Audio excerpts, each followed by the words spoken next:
Herzlich willkommen, liebe Zuschauerinnen und Zuschauer, zu einer besonderen Ausgabe von Nyimas Bantaba, zu unserem ALEX-Studio. Heute tauchen wir ein in einem Thema, das von großer Bedeutung ist, und zwar die kraftvolle Verbindung von Medien und Integration.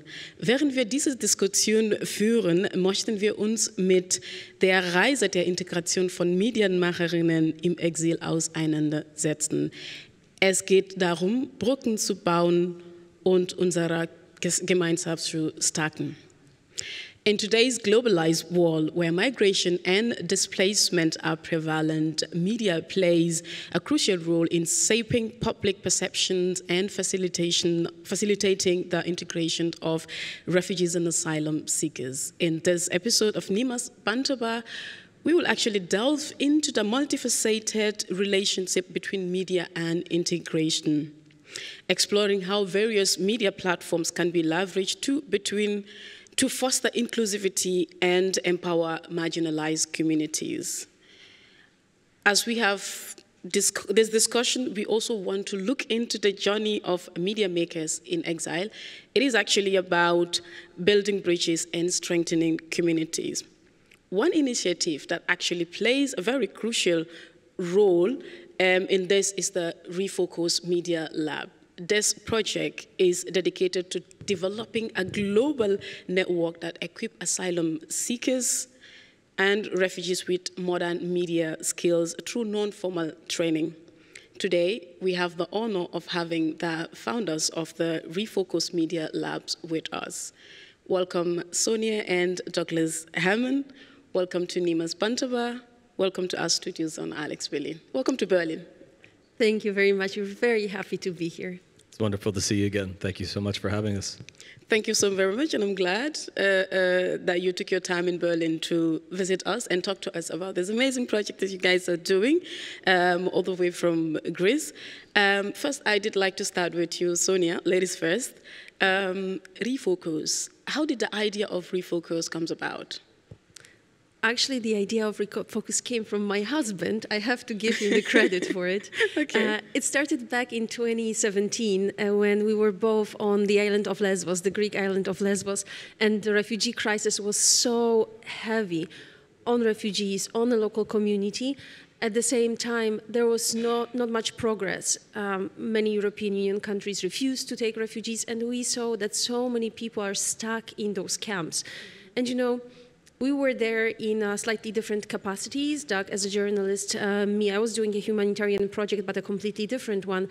And we asked ourselves, how can we have actually an impact on this situation, like a real impact, not on the whole situation. We didn't think we were going to solve the refugee crisis, obviously, but we thought, like, how can we actually impact individual lives? And Doug, being a media creator, he came up with the concept that he actually already created in Philadelphia with his students. And he said, you know, you support me with the organizational matters and funding, and I can actually build this program right now here in this place, and we can start teaching refugees modern media skills. So instead of them staying in the camp the whole day, they will be coming here, they will be practicing, and with time they will maybe get a job in this area, but definitely we will impact their minds and they will start thinking of themselves differently and have something to do during the day. Wow. Amazing, and I'm sure there are so many success stories that you guys have. But before that, she just talked about the aim of the project, how it started. Instead of having them lavishing in the camps, asylum camps, but then, you know, to equip themselves doing something, training. And I was wondering, how does the program actually empower these individuals to share, not just produce, but as well to share their stories, their perspectives, you know, contributing to a more individual landscape? Well, as Sonia was saying, I don't actually need to speak. She does such a good job of it every time. Is that what you're doing here at ALEX TV is exactly what we were doing in Philadelphia with inner city youth, and in our experience of being in Lesbos in the early moments when people were crossing, and then you had this huge, population that was transient. Eventually, the EU-Turkey deal in 2016 kind of locked them to the islands and geographically restricted them. Yeah. And then once that happened, there was really no learning. There was no skills development. There was no formal or even informal education for them. So psychologically, they were trapped. And our goal was always to say, we want to take you physically and mentally out of the camp.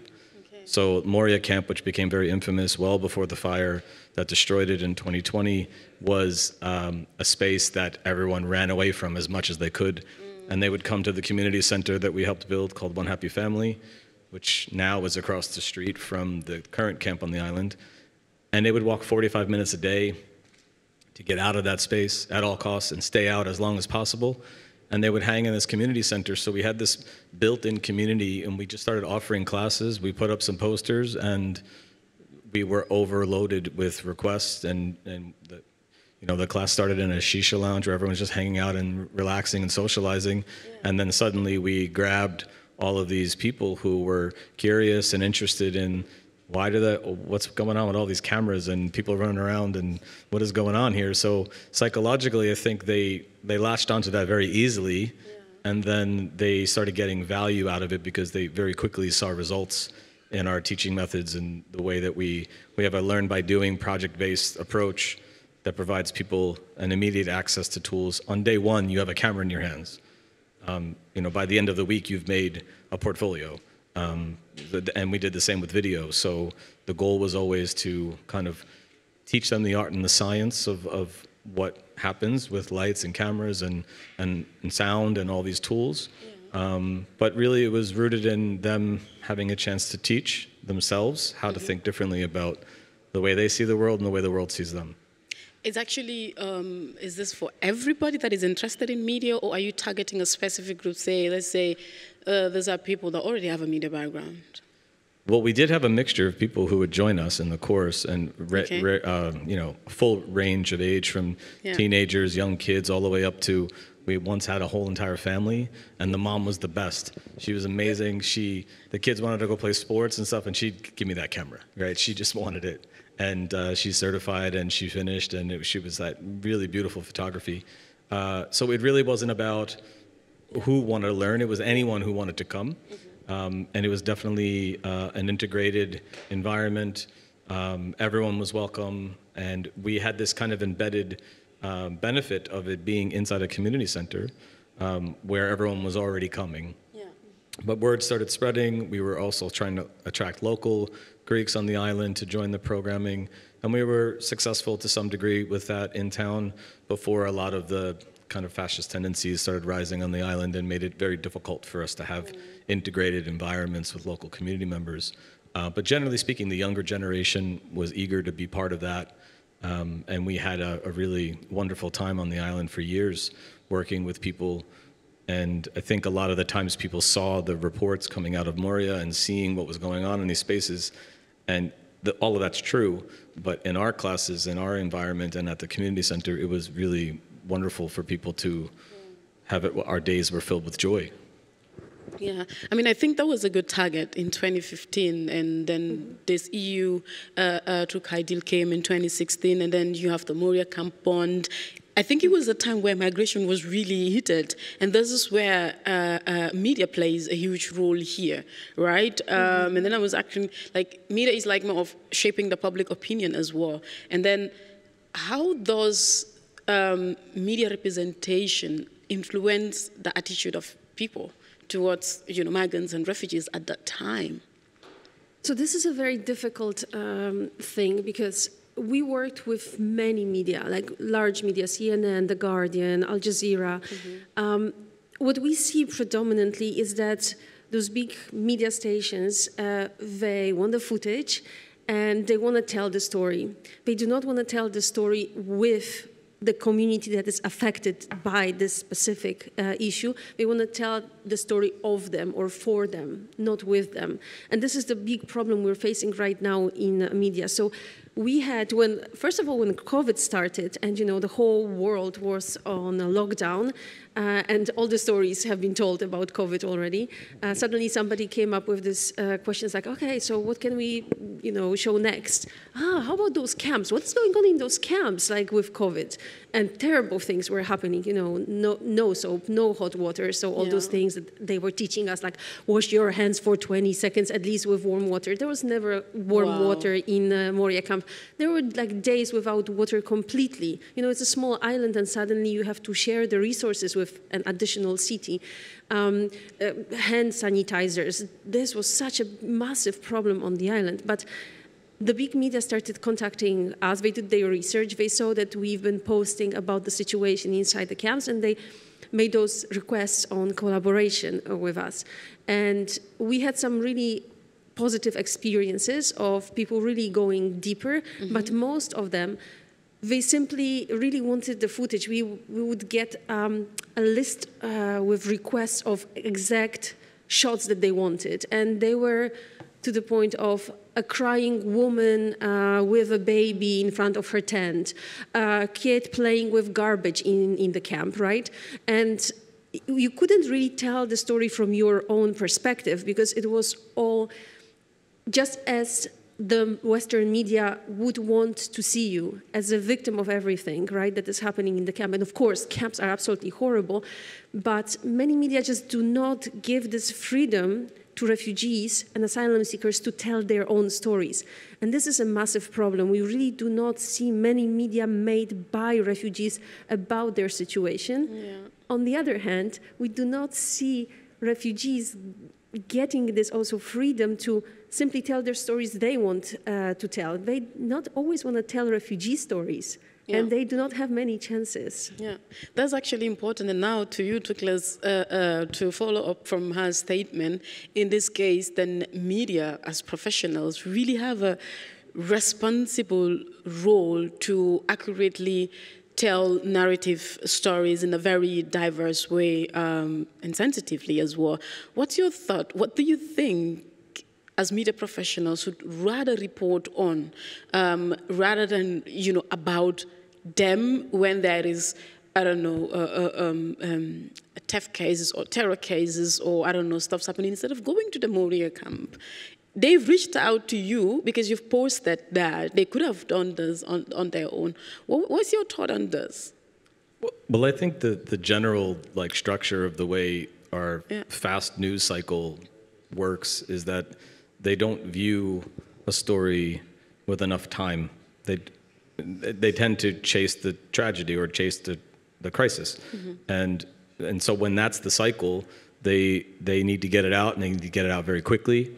And so they may send someone on location because they have 3 days to tell the story.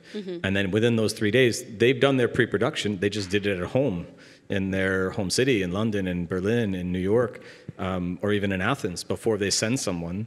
So they arrive, they're basically just hunting down their shots. They already have their narrative, it's done, and then they're looking for sources. So we wanted to change that to say, there are people here that have skills, that have the ability, and also have an opportunity to have some agency inside that story. Yeah. So we shifted it to say, the media professionals, you have access to broadcast capacity, you have experience, you have an opportunity to reach large communities of people, and you have a chance to provide that platform for someone who may never get a chance to have their opinion or have some sense of an understanding of what does it really feel like, what does it look like from the inside of a story, and to stop looking at everyone as a source and to start looking at them as a collaborator requires a conscious decision. And so we've been advocating for a standard of engagement shift for a long time. And doing that through practice to provide evidence of what that can look like. It really honestly has only happened simply because people didn't have access to something. And then when they realized they could get access to something, that opened up the door for them to think differently once they did that work with us. Yeah. You know, I'm sure you guys have told so many fascinating stories through your film production and trained like a lot of people in different countries. But first, maybe tell us, which of the countries are you guys currently operating in. I know you're looking forward to Berlin, which we will talk about later on.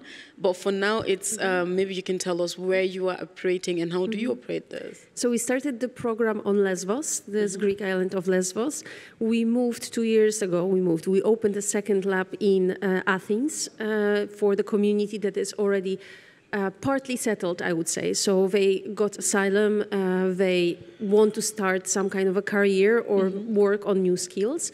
And we had the third lab in Krakow, in Poland, for Ukrainian refugees. We see a huge shift of funding from the Ukrainian cause. So it's harder and harder to finance a program for Ukrainians. But those are our 3 labs. And I would say we have a half lab because it works only on productions in Philadelphia, in the United States, for inner city youth. So this is something that students of Doug who I met as kids, and they grew up, and now they are trying to mobilize this community and organize more and more productions to work on their portfolios there. Nice. And we've had a lot of projects based here in Berlin and in Amsterdam, and trying to work with people in workshop-based programs that are short-lived because we don't have the resources to open up a proper lab yet. And that's the goal of our time here in Berlin this week, is to change that reality. Yeah, to change that reality. But first, maybe let's talk about, from your perspectives, like I said, you guys have produced so many fascinating stories. What stories have so far highlighting the transformative power of storytelling and community engagement in fostering empathy and understanding produced by ReFOCUS Media participants? Well, maybe you want to talk about the early short films that we did that kind of changed everything. It is very difficult because, especially for me, and I think for our students, maybe as well, the documentaries we produce resonate a lot. The documentaries are on pretty heavy subjects like the deaths at sea, what is happening with the bodies after the death, because it's not the end of the journey. Like those bodies are not repatriated. There are no proper cemeteries for Muslim communities in Greece, where we shot the movie. But the movie that we shot at the highest peak of intensity on Lesbos is called Nothing About Us Without Us, and it actually refers to the representation of refugee community in media in general. This is something that is extremely important to us. We will be showing it tomorrow at Bufa.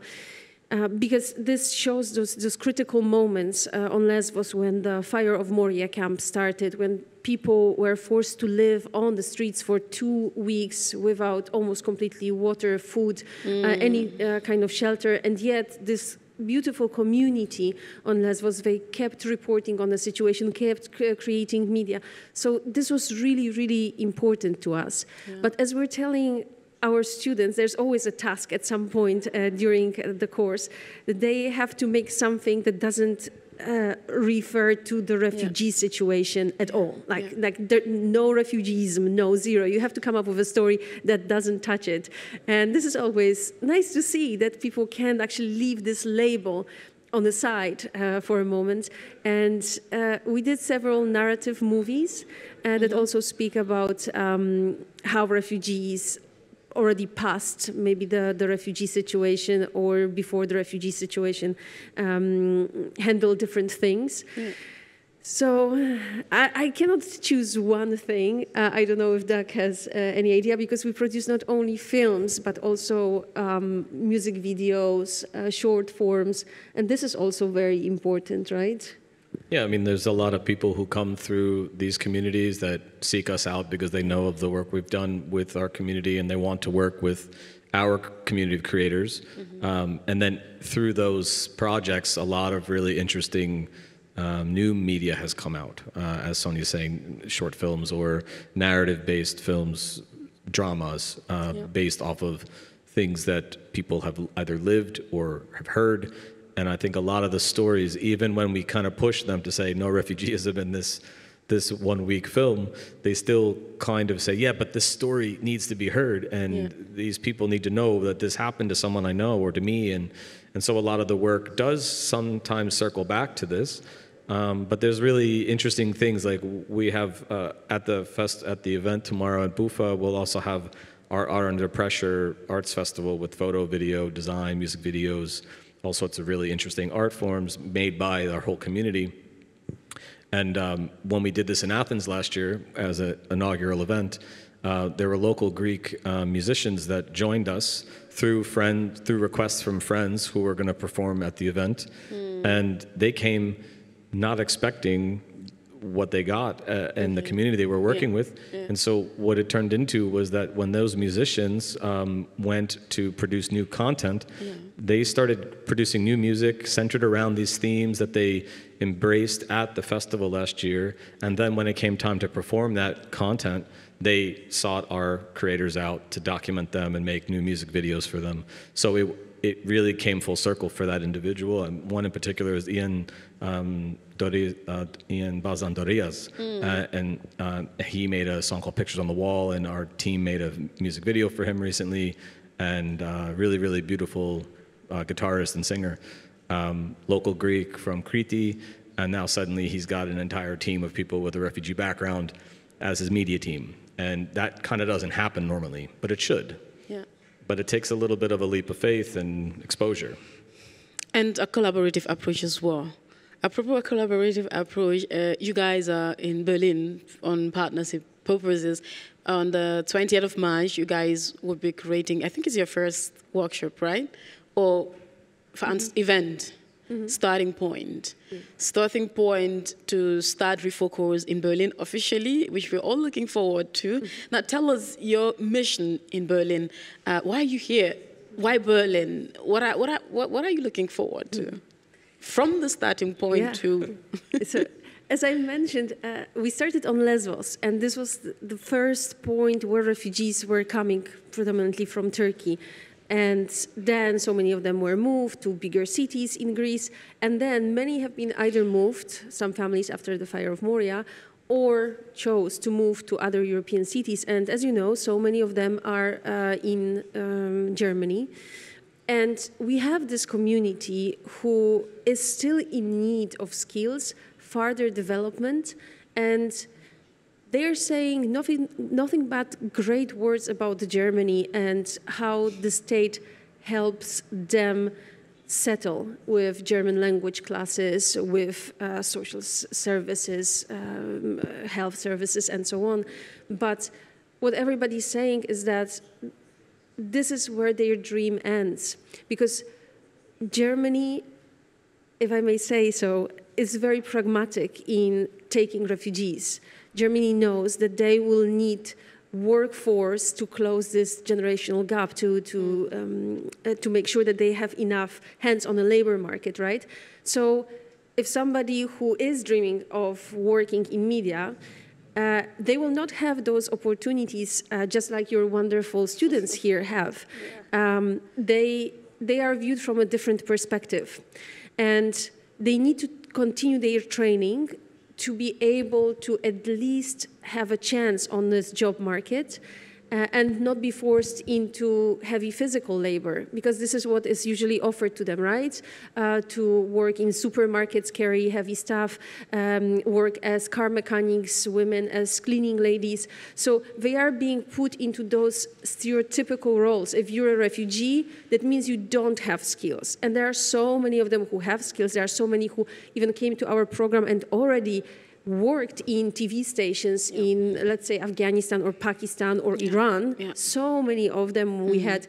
They needed maybe to adapt to certain work standards that are here in Europe, or needed to practice a little bit with modern equipment because their journey to Europe lasted several years. But the skills are there, and they are not being used. So the issue for us here is to actually take care of those who do not have those opportunities, build their portfolios to show that they actually have the skills to offer to the market.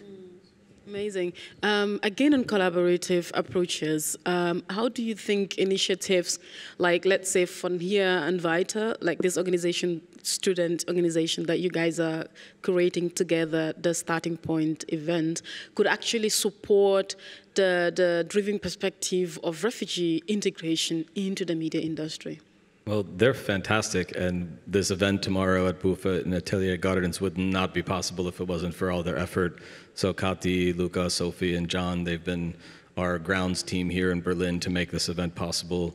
And you know, they came to the project from a perspective of they wanted to tackle this topic in particular. It was important for them personally, and they wanted to find organizations that were doing that type of work. And then they found us through our angel, Katja Riemann, and they immediately were like, can we help you do what you want to do, but do it here? And we're like, that would be our dream. We want that full vertical pipeline, to say, from arrival to settlement, to say you start in Lesbos, you hop over to Athens, you continue your studies, and eventually you're making your way to Germany, to Berlin, and then you continue inside our community. And that's only going to be possible with local allies.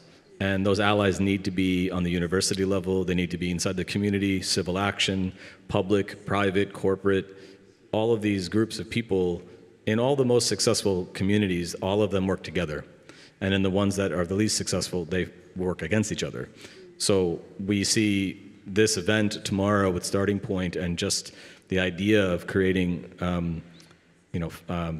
forming coalitions, building a community of helpers, of allies, that's fundamental. Then from there, we can do needs assessments and identify the people in the community that really want these skills. What skills do they already have?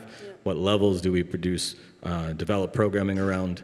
And then from there, we can reach out to the media professionals to start diversifying their TV stations, radio stations, their broadcast environments, their film teams, and then just grow, expand, but keep pushing in one direction, but together.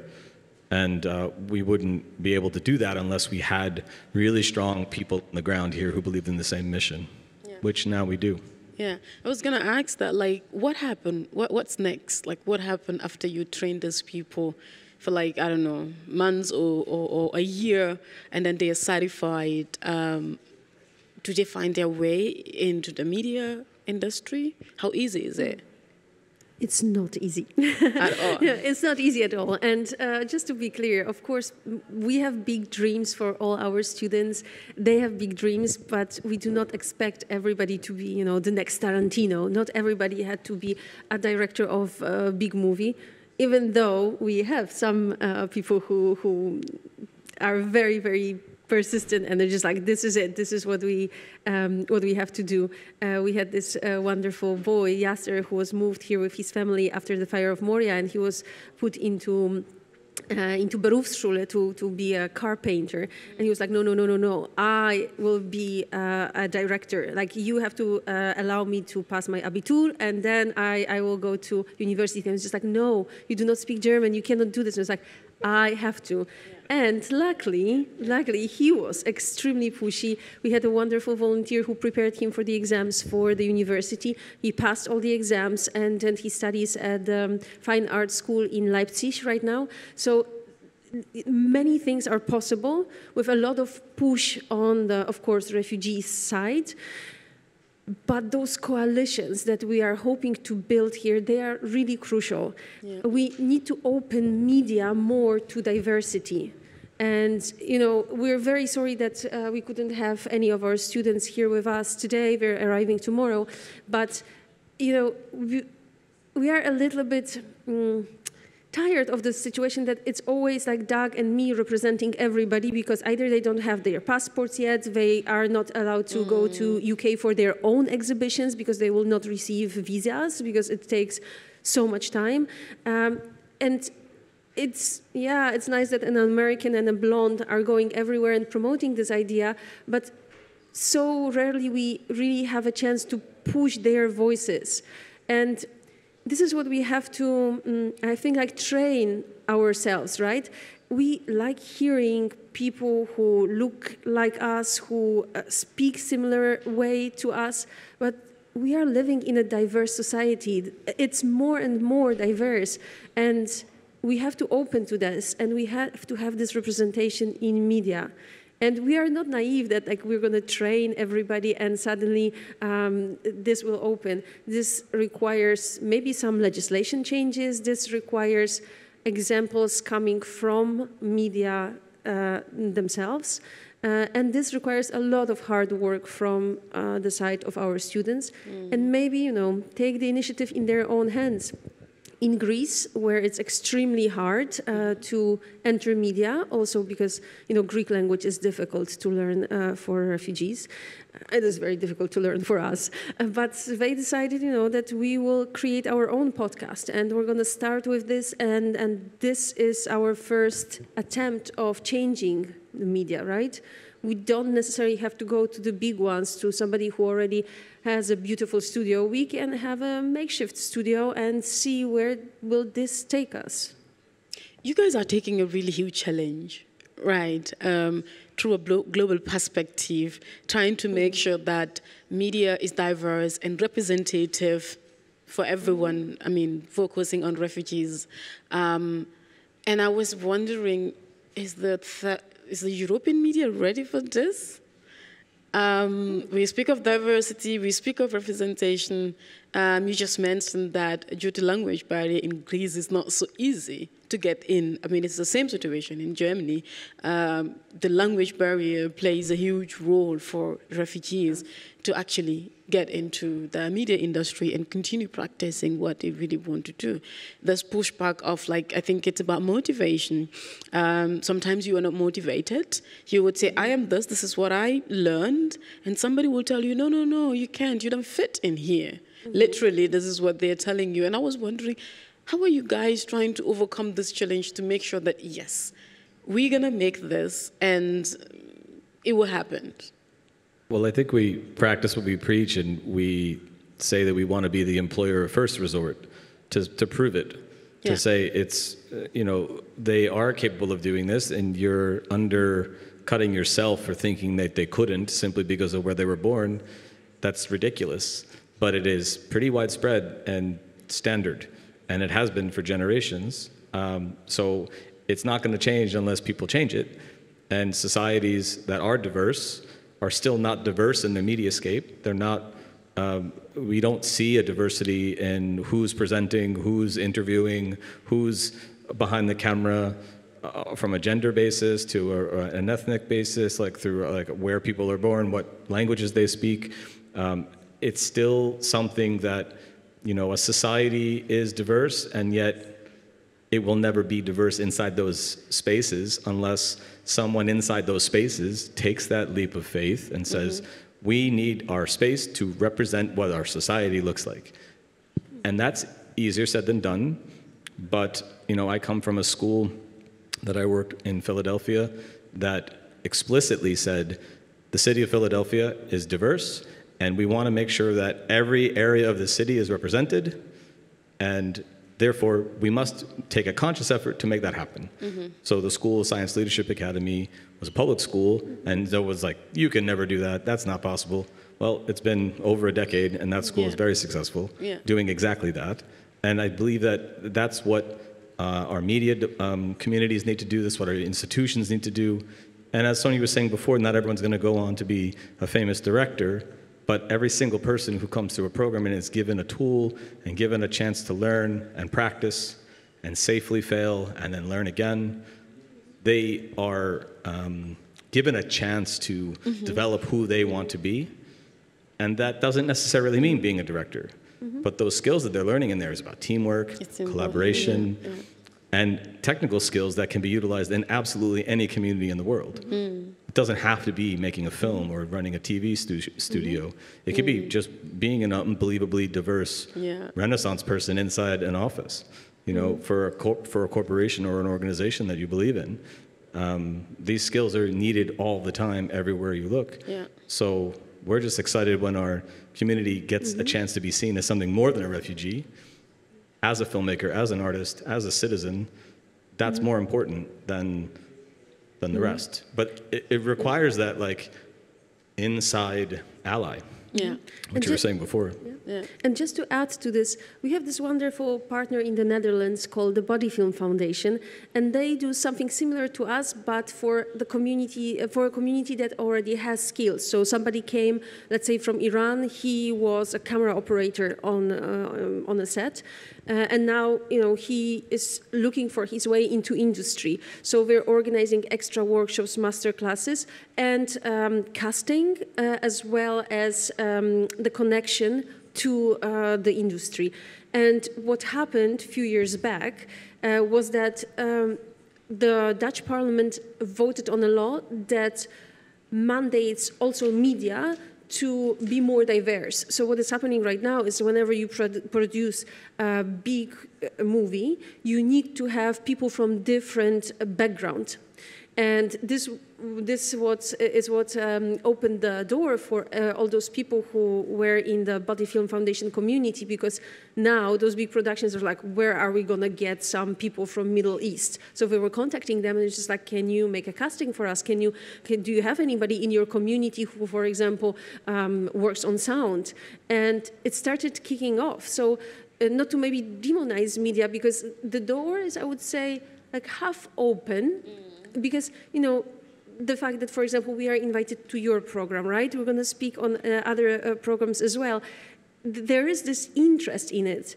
The whole issue is to now go into practice and not only speak about it, but start giving the chances to people who have this refugee background. Apropos chances, I think, when you say Berlin, what comes to your mind is multi-diverse, really inclusive, representative of all backgrounds. And I think, the media needs to do more. There is still a lot of discussion on this that is still not diverse. But then we must also give credit to certain institutions. Like, you just mentioned about the Body Film Foundation. Yes. I think we are also doing similarly the same. So we started this Bantaba Academy, and ALEX Berlin has been supporting since 2022. We also train already media refugee that have media background, through workshops, and then link them. Some of them will do their internship here, have fellowship, and so on. So in this case, and also this TV, this talk show, ALEX Berlin have been supporting 100%, right? Wonderful. So that's diverse, right? Yes. They also support the workshops that we do. They're supporting the podcasts that we do, and they have also various programs. So, if institutions like this are coming up to say, hey, we're here, we want to support, just bring us your content, despite the language. Of course, this talk show is both English, German, but then you would hardly find this in a German TV that will allow someone to do a talk show in English. So I think it's a step forward in terms of representation and diversity, even though we believe, we're still not there, we want to be there, but at least it's a starting point and a step forward. I think that's so much more powerful and has longer legs than a quota that comes down from on high. It's a grassroots movement then that people say they want this inclusion, they want this diversity, they want this equity. And it's not like in America where a DEI has become like this dirty acronym. It's not. It should be normal, but it won't be until you have this type of organic fight for it, right? I was at a conference in Austria, who has this label of being very conservative and in the last few years not very refugee welcome. And this local television who was live streaming this conference, a 2-day-long conference, they were proving that you do not need the support of the government and good legislation, because when refugees came to their region, they asked themselves, so what can we do? And they're just like, we actually could use an extra camera operator for those live streams because it's a lot. So they hired a guy from Afghanistan. And I was like, wow, this is this small town in Austria. And I see a person who obviously is not traditionally Austrian. So I started speaking to him. It's like, they organize those classes, they advertise, and they're just like, okay, we have 2 or 3 spots. Anybody interested from this community? And he said it was wonderful. They helped with absolutely everything, help find accommodation, trained him, and they're pleased, he's pleased. it works, right? And because it should work.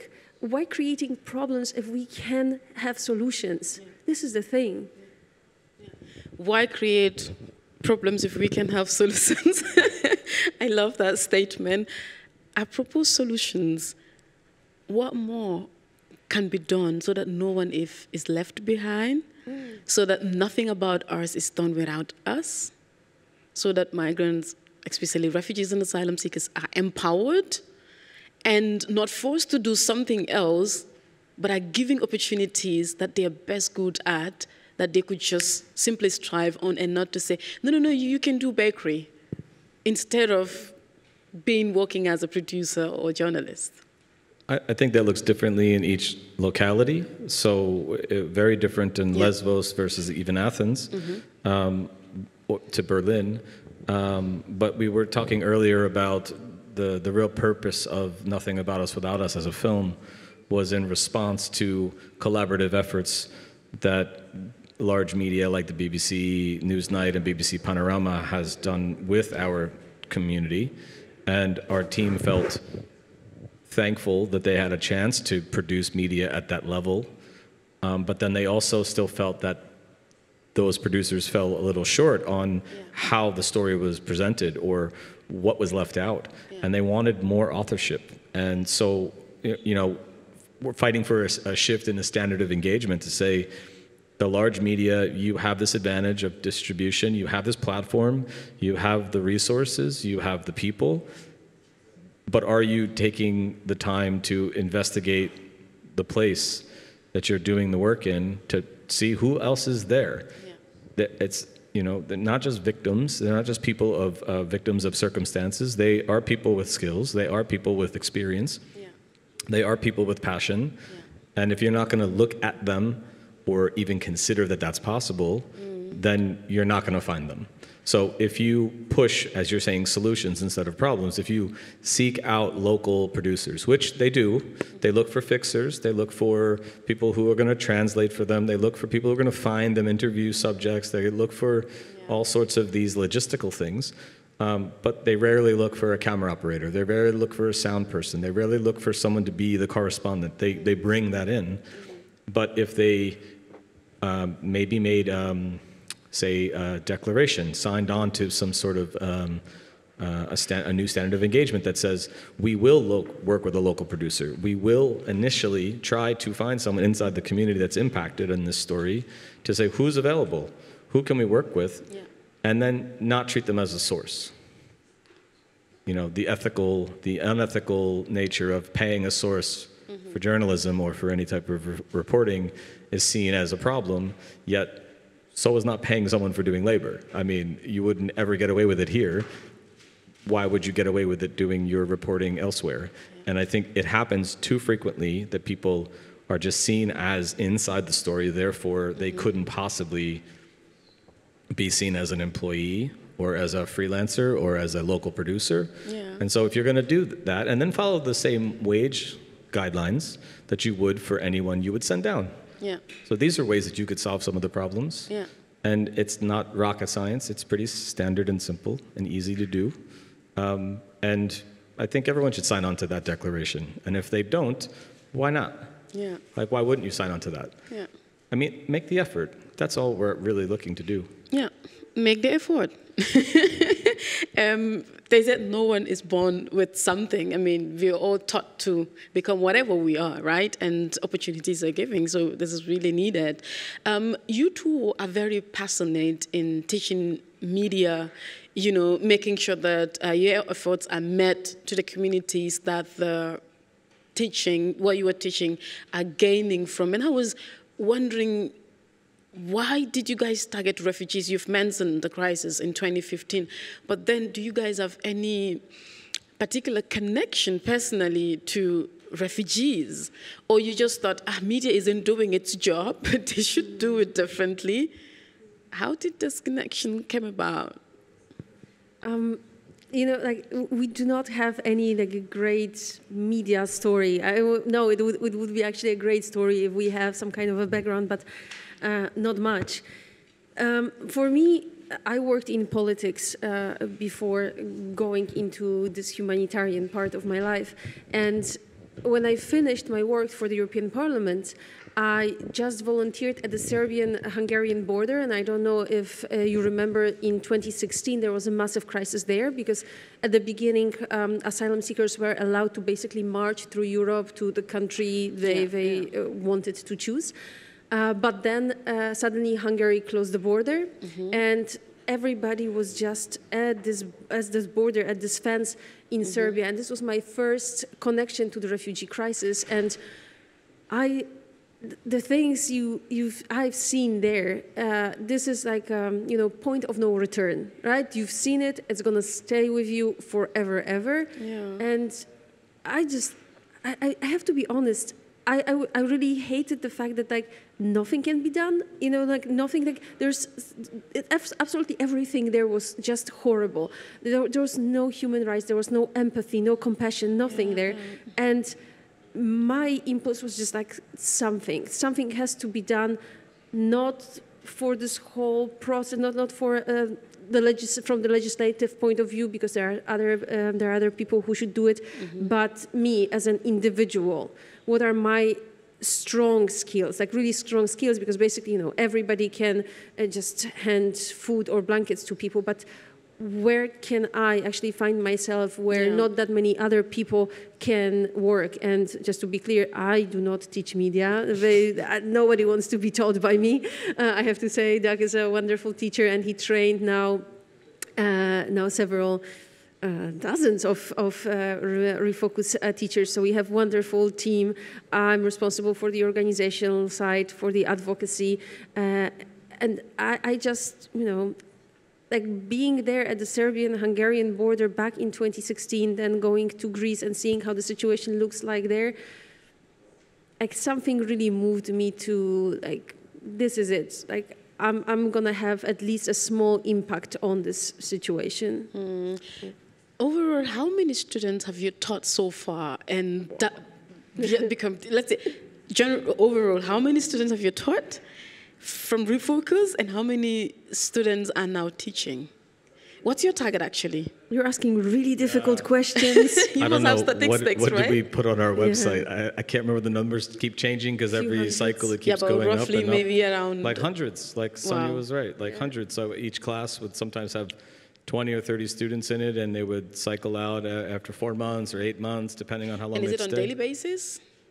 On Lesbos, it was a daily basis for course. In Athens, because of other, work or volunteer or school commitments, it's 2 or 3 times a week. We sometimes do workshops, concentrated workshops for a week. Sometimes it's twice a week courses. Sometimes the students, they come every day anyway, and they take 2 different classes. And so it depends on the individual's engagement and passion. But, our target was really about getting them to a place where they could make the choices for themselves, whatever it is that they wanted to do. And many of them wanted to immediately give back and support and keep the community growing and evolving and expanding. So we ended up managing, our program on Lesbos were managed by Yasser and Nazanin, who were former students of ours in 2019, and they then became the teachers for the intro students. And there is this really powerful thing that happens when the teacher is you, a year removed from your situation at that moment. And it's really and the connection is amazing. And the connection is amazing because already the cultural understanding is there. The experience is there because maybe they're all from a lived background as refugees. Maybe they speak the same local language aside of the host country's language. So this click, it easily connotes, and it's always a powerful or an amazing result, right? Now, all of this that you guys do comes with challenges. First, with funding. I was wondering where do you guys get your funding? And what are some of the challenges that you guys face in terms of making sure it's working, it's running from one city to another across Europe? Well, our funding comes from everywhere everywhere, everything, everywhere, all at once, I guess. Yeah. It's like the film. And it feels that way in terms of fundraising. It feels like the pace of that film. And challenges. Yeah. And, but we do have some long-standing support from the Allianz Foundation, from Choose Love, from a lot of individual families and organizations that have come in. And now we have this really wonderful window of time where our core team in Athens, Ellie, Sude, Davud, and Rashid, and many of the students are joining and evolving to another tier of production crew. They're able to get hired for productions and film an event like this, do conferences, performances, shoot films, make music videos, but now they have a revenue stream for their work. And I'd say the biggest challenge is that you know, the people in our community, they don't want to be seen as refugees. They want to be seen as filmmakers and artists. Yeah, and so we present them as human. such. Yeah. They're human. We're human. We're part of the war. We're citizens of the world. So it's not about, oh, that's a refugee. You know, in fact, this name, refugee, I think UNHCR is trying to not to use it. They're using passing of displacement, you know, and other names. Because the moment you say refugee, you don't want to be associated with that. It has a different connotation.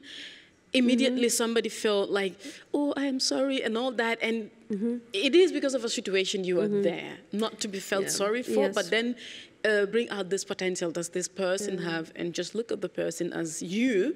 I think we'll have a better world if the world thinks or sees us this way.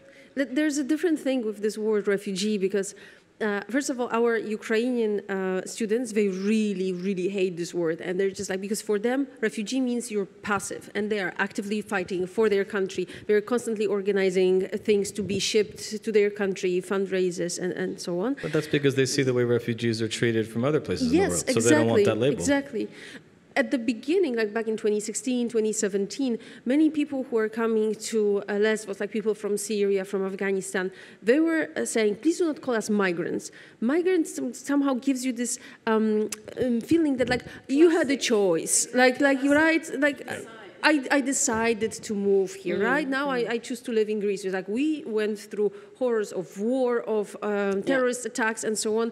Like we really didn't have a choice. We had to leave our country. It's like, this is it. My children couldn't go to school for 2 years because of the terrorist attacks we faced in our country. So we really had to leave. So yes, we deserve this refugee status, but on the same time, it brings this label that is almost a stigma.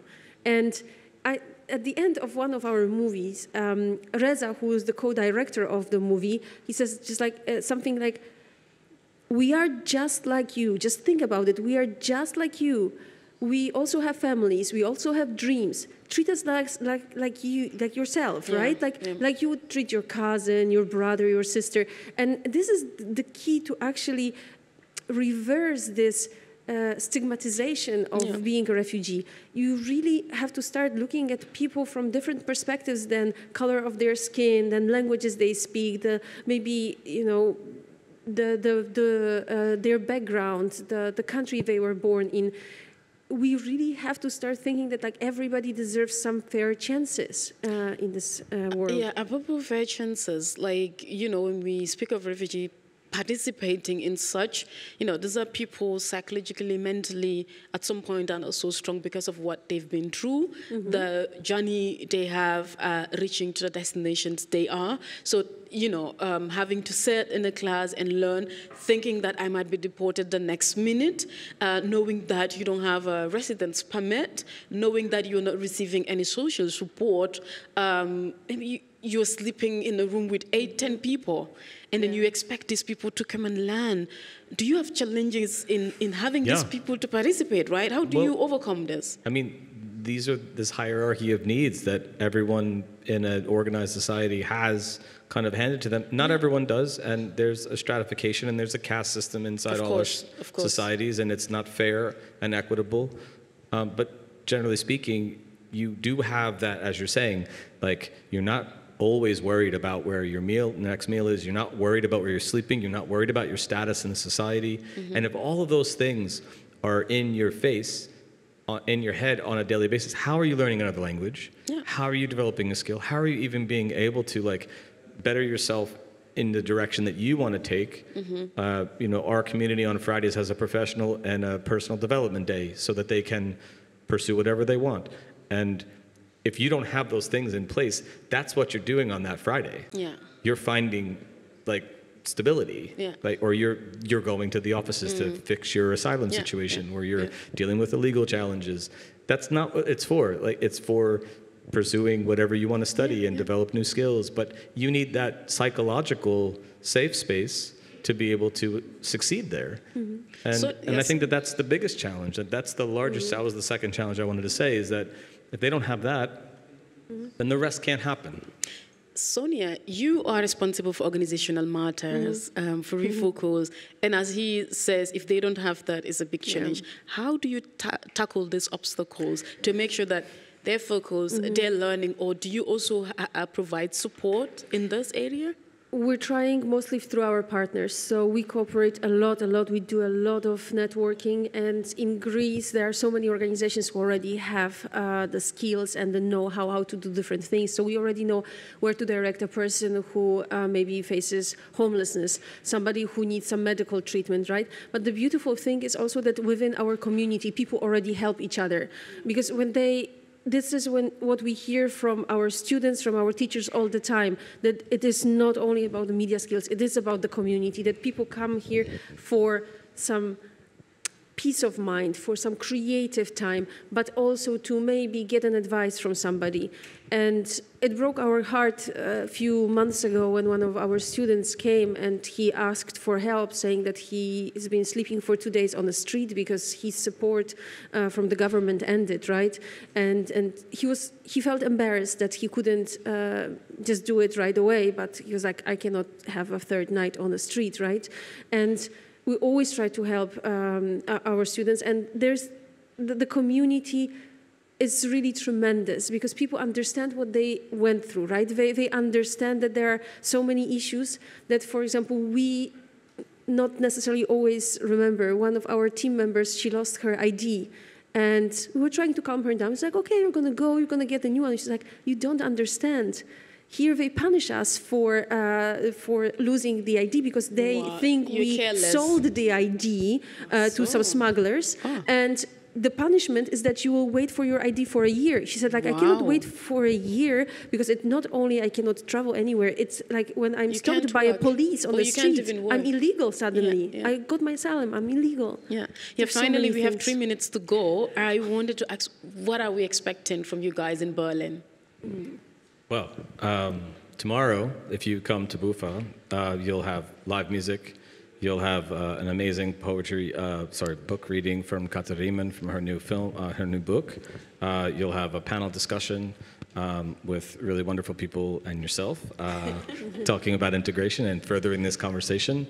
You'll get a chance to see some original films, Nothing About Us Without Us, that we've been discussing, as well as the work we did with forensic architecture on the investigative report about the fire that destroyed Moria, and that work is being used to defend the 6 Afghan boys that have been convicted of that arson without any real evidence. And moving forward, there'll be DJs as well, and food and cool stuff, and pictures and design and music videos, and a lot for offering for everyone. But moving forward, the goal would be that ReFOCUS creates another lab here in the city, and it creates that coalition over the course of the next year, for the rest of this year, and that we get a chance to develop a new community here in Berlin that brings everybody together, and that we provide the supports that people need and are fighting for. Sonia, in 30 seconds, you have anything to wrap up with? First of all, I would very much like to encourage everybody to come to visit us and also contact us on our page, refocusmedialabs.org. We are very open to cooperate with anybody who is interested in media, but not necessarily only in media. We had so many wonderful artists teaching with us over the last few years. So yes, please come, enjoy the event, and think how you can be part of this wonderful community.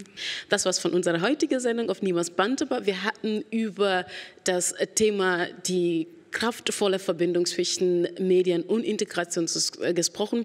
Meine Gäste sind Paar, die aus Griechenland extra gereist sind, um über die Verbindung zwischen Medien und Integration zu sprechen. Ihre Idee ist es, eine Medienschule in der ganzen Welt zu bauen. Es geht um Brücken bauen und Gemeinschaft stärken. Folgt uns Nyimas Bantaba auf Instagram oder schickt uns ein Mail nyimasbantaba@gmail.com, falls ihr auch Teil der Diskussion sein möchtet. Bis zum nächsten Mal. Ciao.